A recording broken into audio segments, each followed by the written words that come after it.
Programang ito ay rated SPG. Striktong patnubay at gabay ng magulang ang kailangan. Maaaring may masiselang tema, lengguwahe, karahasan, sexual, horror o droga na hindi angkop sa mga bata.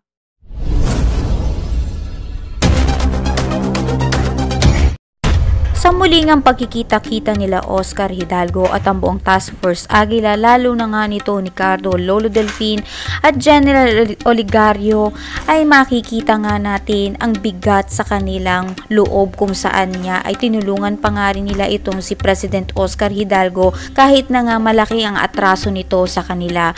Ngunit pinagbigyan nga nila ito ng pagkakataon upang magpaliwanag nga sa kanila. Ikwinento nga nito ni Presidente Oscar Hidalgo ang totoong nangyari kung bakit nga ba ito naging ganun sa kanila.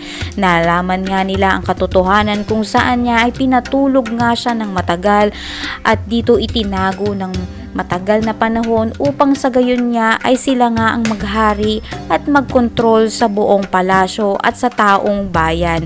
Dito rin ay brainwash siya nang maigi nito ni Lily upang nga maging masama ang tingin niya sa buong Task Force Aguila kina Cardo, Lolo Delfin at General Oligario.